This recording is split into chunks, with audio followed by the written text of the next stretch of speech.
뉴스 탑10이 준비한 10가지 소식 가운데 저희 팀이 1위로 꼽은 소식 어떤 내용인지 먼저 확인해 보시겠습니다.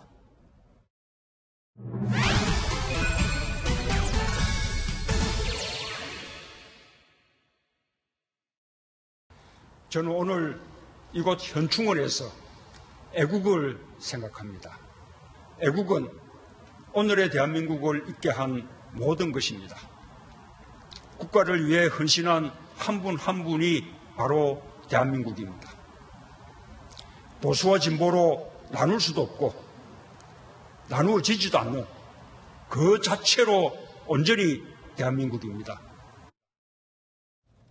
네, 오늘은 호국 영령의 넋을 기리는 현충일 제62회 현충일이었습니다. 자, 현충일 추념식에서 추념사를 했던 문재인 대통령. 근데 이 자리에서요, 지금 잠깐 들은 문장 속에서도 애국이라는 말이 많이 등장했습니다. 전체 추념사 속에서도 상당수 등장을 했죠? 네, 그렇습니다. 제가 들었던 문재인 대통령의 연설 중에서 애국이란 단어가 정말 가장 많이 등장했던 그런 추념사였던 것 같은데요. 네. 지금 이제 오늘 현충원 기념식에 참석한 모습인데 12분 정도 추념사를 했거든요. 그중에 무려 애국이란 단어가 22번이나 등장을 했습니다. 30초에 한 번씩 애국이라는 단어를 등장을 시켰는데요. 네.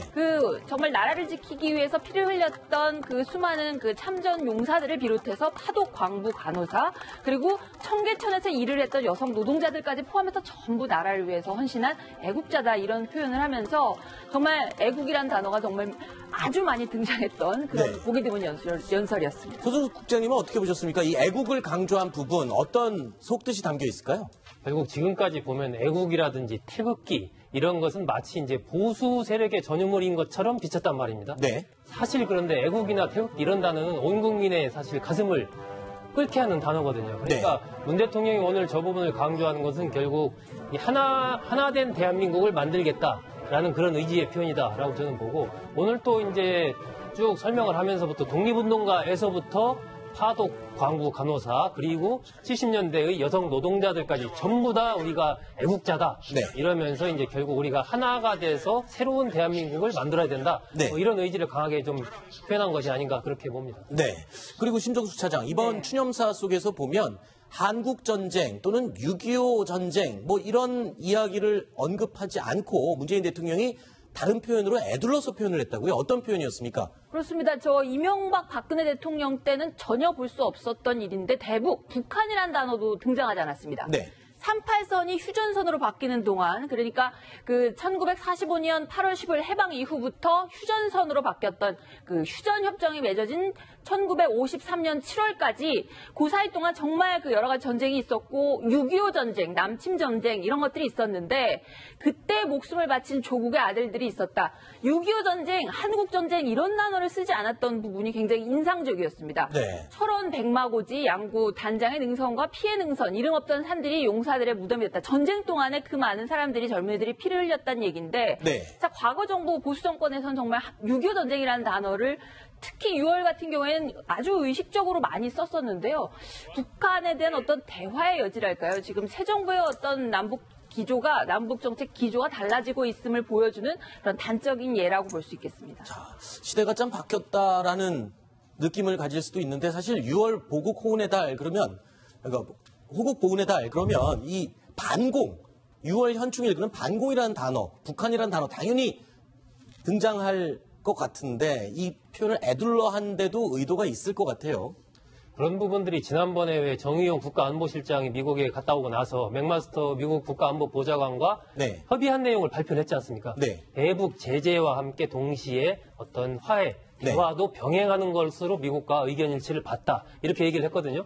지금 이제 문 대통령 입장에서는 대북 어떤 대화 움직임을 통해서 대북 채널을 확보를 하고 그것을 통해서 미국과 중국을 지렛대 삼아서 이 외교 관계를 풀어간다. 결국은 우리가 어떤 향후의 외교 부분에서 이 이니셔티브를 쥐기 위해서는 북한과의 관계를 풀어가야 된다라는 생각을 하고 있는 것이죠. 그렇기 때문에 오늘 같은 때에서도 되도록이면 북한이라든지 한국전쟁 이런 단어를 사용하기보다는 다른 식의 표현을 통해서 어떤 복원의 의미를 새기면서도 그런 것은 이제 피해가는 그런 뭐 고도의 전략적인 어떤 언어를 사용했다. 뭐 네. 이렇게 봐야 될 것 같습니다. 알겠습니다. 그리고 또 오늘 추념식에서는요, 문재인 대통령이 예정에 없던 행동으로 또 의아한 장면을 연출했습니다. 그 화면이 들어왔는데요. 어떤 장면인지 보시죠. 그분들의 희생과 헌신이 계속해서 기억되고 자랑스럽게 느껴지도록 나라가 그 역할을 해줬으면 좋겠습니다. 감사합니다. 네, 바로 이 순간입니다. 그러니까 예정에 없던 동선이었는데 네. 직접 대통령이 나서서 손을 잡아주는 해드리는 분이 바로 박용규 씨라고 6.25에 참전했던 당시 21살 아주 젊은 나이로 학도병으로 참석했던 박용규 씨라는 분인데요. 네. 그분의 그 아들 되시는 박종철 씨가 연설을 마치고 난 다음에 저렇게 부친을 같이 부축해서 내려오는 그런 모습은 뭐 원래 콘테는 없었던 그런 장면이었다고 합니다. 네. 그런데요, 지금 저 장면은 지난 5.18 민주화운동 기념식에서도 비슷한 장면이 연출됐었잖아요. 그렇죠. 그때도 유가족 그 김소영 씨가 네. 아버지를 80년 5.18 당시에 잃었던 그 슬픔을 쭉 이제 추모를 하면서 네. 얘기를 마치니까 문 대통령이 그때도 일정에 전혀 어떤 없었는데 다 듣고 나서 일어나서 직접 가가지고 김소영 씨를 이렇게 안아주면서 네. 위로를 하는 그런 모습이 연출이 됐었거든요. 네. 저 부분은 우리가 그 드라마 다모라고 기억할 겁니다. 네. 너 아프냐? 나도 아프다. 그게 굉장히 온 국민 그 가슴을 울렸지 않습니까? 그렇죠. 그 불가에서도 그런 얘기가 있거든요. 그 모든 당신이 아프면 같이 아프다라는 이제 그런 얘기가 있는데 마찬가지 저게 이제 고도의 어떤 공감을 통한 소통을 보여주는 것이죠. 네. 국민들이 저러한 이제 대통령의 모습을 보면서 저 대통령의 마음이 같이 이제 와 닿는 거거든요. 네. 그러면은 말이 아니라 저런 행동으로서 어떤 공감하는 그 부분이 이제 국민과 마음이 잇닿으면서 여러 가지 행동들에 대해서 아주 긍정적인 네. 평가가 생겨나는 거죠. 지난 5.18 민주화운동 기념식에서는 문재인 대통령이 눈물을 흘리는 모습이 카메라에 포착이 됐는데 이번엔 또 김정숙 여사가 눈물을 흘렸다고요? 네, 그렇습니다. 조금 전에 그 보셨잖아요. 그 박용규 씨라는 그 유공자분의 네. 아드님 되시는 박종철 씨가 아버지가 일주일을 걸어가지고 그 전쟁에 자원하기 위해서 일주일을 걸어가서 거기서 3개월 훈련을 받고 다시 그 전장에 그 갔던 그런 기억 같은 것들을 떠올리는 장면에서 저렇게 이제 눈물을 흘리는 그런 모습이 카메라에 포착이 되기도 했는데요. 사실은 대통령의 동선 하나가 사실은 청와대 안에 있는 의전 비서관실에서 다 짜여집니다, 사실은. 그렇죠. 그런데 5.18이라든지 아니면 오늘 그 현충일 추념식 같은 경우에 또 문재인 대통령이 저렇게 국민들의 감성을 호소하는 그런 즉석 행동 같은 것들을 했는데, 물론 대통령이 이제 본인이 당연히 자발적으로 우러나서 저렇게 했겠지만은 굉장히 어떻게 보면은 의전비서관실에서 만약에 저런 전략을 가지고 동선을 짠 거라면 굉장히 어떻게 보면은 영리하다고 해야 되나요? 국민들에게 어필하는 굉장히 대단히 효과적인 방법 중에 하나다. 뭐 이런 생각이 보면서 들었습니다. 설마 연출이 됐겠습니까? 네. 그렇습니다. 자, 그리고 김동혁 기자. 네. 이 대통령이 앉은 자리 주변 배치도 예전과는 좀 많이 달라진 점이 있다는데 어떤 점이 많이 달라진 겁니까? 네, 대체로 저런 그 국가 행사에서는 대통령을 주변으로 이제 입법, 사법, 행정, 이제 삼권 분립을 의미하는 이제 4부 요인들이 배석하게 되는데요. 네. 근데 이날은 그 국회의장이나 대법원장 등 4부 요인이 아니라 네. 실제로 국가 유공자들이 아하. 문 대통령 그 주변에 배석을 했었다는 겁니다. 실제로 최근에 이제 지뢰 사고로서 그 부상을 입었던 군인들이 배석을 했는데 네. 지난해 이제 발목을 잃은 공상 군경인 이제 김경렬 씨죠. 이제 당시 김경렬 상병이었는데 한탄강 수문 개방 작전에 투입됐다가 떠내려온 지뢰에 발목을 그랬었죠. 다친 그 군인이 배석을 했었고 또 2년 전 이제 북한에 이제 비무장지대 지뢰 도발이 있었을 때 다쳤던 김정원, 하재원 중사 등이 그 옆에 자리를 지켰습니다. 네. 이 추념식에서 이제 보훈 위상 강화를 이제 약속해온 이제 문 대통령의 기조가 반영된 그런 곳곳에 흔적들이 드러난 것이 아닌가 생각이 듭니다. 네. 국가 유공자들을 예우하려는 대통령 그리고 청와대 측의 어떤 노력과 의도가 돋보였던 그런 자리 배치가 아니었나 이렇게 생각이 듭니다. 그런데 오늘 이 배우 이보영 씨가 무대에 올라서 추념시를 낭독하는 모습이 눈길을 끌었습니다. 당시 영상 다시 한번 보시죠. 주저없이 조국에 태워버린 당신의 영혼들이 거름이 되어 지금 화려한 꽃으로 피어났습니다. 힘차게 펄럭이는 턱 태극기, 파도처럼 높았던 함성, 가만히 눈 감아도 보이고 귀 막아도 천둥처럼 들려옵니다. 자, 수많은 연예인들, 배우들, 또 문화인들이 있을 텐데 배우 이보영 씨가 오늘 이 추념식에서 추념시를 낭독한 이유, 어떤 인연이 있는 겁니까? 문재인 대통령과는. 어떤 인연이 있는가 굉장히 많은 분들 궁금해하셔가지고 실제로 이보영 씨의 소속사로 지지가 많이 들어왔다고 합니다. 네네. 그런데 사실 특별한 인연이 없다는 그런 입장이거든요. 아, 그래요? 네, 그래서 이번에 오늘 추념식을 준비한 주최 측에서 이보영 씨의 소속사에 연락을 해서 혹시 오늘 그 추념시를 낭독할 수 있겠는지 문의를 했고, 또 굉장히 좋은 자리이고 뜻깊은 곳이기 때문에 이제 승낙했다라고 하고 있고요. 특별히 뭐 현충일과 관련이 있거나 아니면 문재인 대통령과의 개인적인 인연이 있거나 이런 거는 아직까지 드러나지 않은 것 같습니다. 그런 일은 없다고 합니다. 네, 공식적으로 드러난 인연이 직접적으로 있는 건 아니지만 소속사 측으로 청와대 측에서 연락이 왔다. 글쎄요, 저도 궁금하네요. 자, 그리고 오늘 추념식에서는 감동적인 공연도 펼쳐졌습니다. 어떤 공연들이 펼쳐졌었는지 영상 보면서 설명을 좀 들어보겠습니다. 지금 이 공연은 어떤 내용이죠? 네, 소리꾼 장사익 선생이 오늘 그 곡을 불렀는데요. 1930년대 작이죠. 이제 김영랑 시인이 쓴 시 모란이 피기까지의 곡을 붙여서 2012년에 발표한 노래입니다. 역시 같은 제목의 모란이 피기까지는이라는 곡인데요. 장사익 선생 특유의 그런 감성으로 오늘 그 추모 현장에서 추모의 마음을 담아서 노래를 불렀습니다. 네. 특히나 가사 중에 찬란한 슬픔의 봄을이라는 그런 부분도 나오고요. 그리고 또 5월 어느 날 그 하루 묻었던 날 떨어져 누운 꽃잎마저 시들어 버리고는 이런 부분이 나오는데요. 이 사람은 누군가요? 네, 뮤지컬 배우입니다. 네. 이제 그 카이 씨하고 정선아 씨가 함께 이제 노래를 불렀는데요. 네. 조국을 위하여라는 노래를 통해서 이제 장사익 선생의 그 노래 다음에 바로 이어서 불렀는데 역시 오늘 그 현충일 추념하는 마음을 담아서 오늘 조국을 위하여라는 노래까지 불렀습니다. 네. 자, 오늘 추념식 내용을 화면과 함께 살펴보고 있는데 약간 좀 뒷이야기인데요. 문재인 대통령이 추념사를 하는 동안 지그시 눈을 감고 있던 정치인이 한 명이 있었습니다. 자유한국당의 정우택 원내대표인데 저 화면이 추념식 생방송이 이제 화면으로 중계가 되면서 정우택 원내대표가 눈을 감고 있는 게 아니라 혹시 좋은 게 아니냐 이런 얘기가 있었거든요. 지금 저 바로 장면입니다.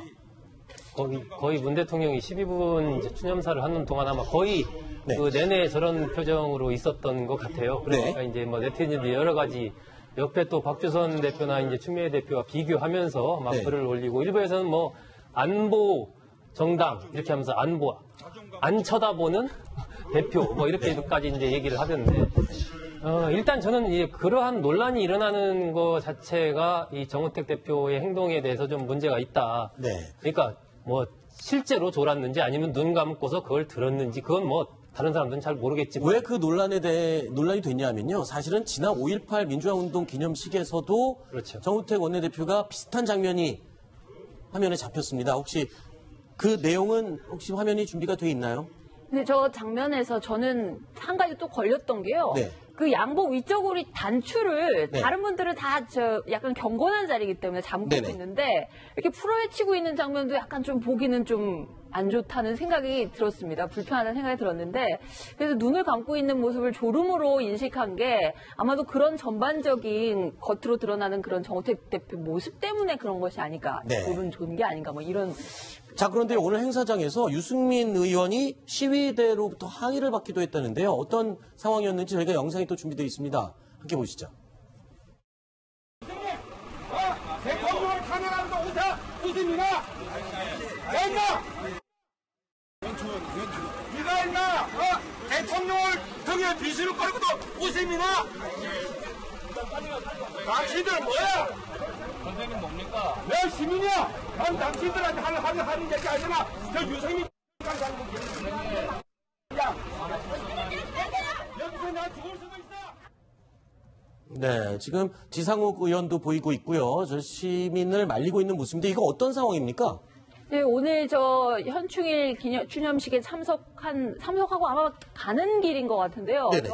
굉장히 보수단체 쪽이신 것 같은데 태극기를 든 박근혜 전 대통령 탄핵에 반대하는 굉장히 열성 지지자인 것 같습니다. 갑자기 돌발 행동을 하면서 지상욱 의원 그리고 옆에 있던 박인숙 바른정당 의원들이 항의를 하고 우리도 똑같이 시민이다 왜 어디서 욕설을 하느냐 뭐 이렇게 하면서 갑자기 돌발 상황이 벌어졌는데 보수단체들이나 보수유권자들한테서 유승민 전 대표가 받고 있는 대접이 딱 저 정도가 아닌가 단적으로 보여주는 장면이 아닌가 싶습니다. 네. 오늘 보면 그 박주선 국민의당 비대위원장도 그 보수단체 회원들과 저기서 만나가지고 한 30분 정도 거의 이제 움직이질 못하고 거기 갇혀서 막 항의를 받았다고 이제 보도가 나왔던데 저는 글쎄 오늘 같은 그 현충원에서 저런 행동을 하는 것이 과연 옳으냐 그런 생각이 듭니다. 네, 알겠습니다. 그리고 또 문재인 대통령 오늘 추념식이 끝난 뒤에는요. 중앙보훈병원을 방문했습니다. 어떤 장면이 있는지 화면으로 저희가 준비를 해봤습니다. 보시죠. 제일 좋아하시는 책이라서.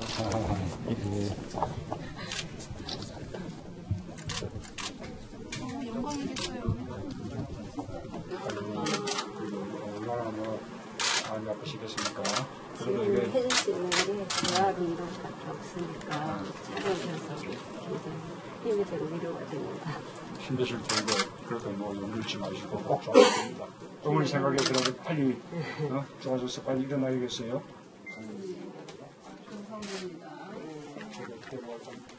최선을 다해서 조금 부족하겠지만 대단하십니다.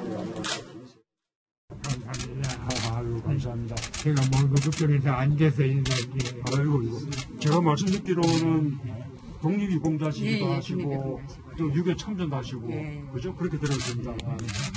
그럼 연세도 아주 많으실 텐데. 93세세요. 이거 참 정정하십니다. 네. 예, 참 정정하시다고요. 분한테 정정하시다고. 아이고, 네, 선거운동 도중에도 그랬지만 문재인 대통령이 무슨 말을 하면은 꼭 김정숙 여사가 잘못된 거는 옆에서 곧장 바로 잡아주는 그런 모습을 볼 수 있는데 방금도 그런 상황이었었죠. 아픈 분한테 정정하십니다. 그런다고 옆에서 말리는 김정숙 여사의 모습을 볼 수 있었습니다.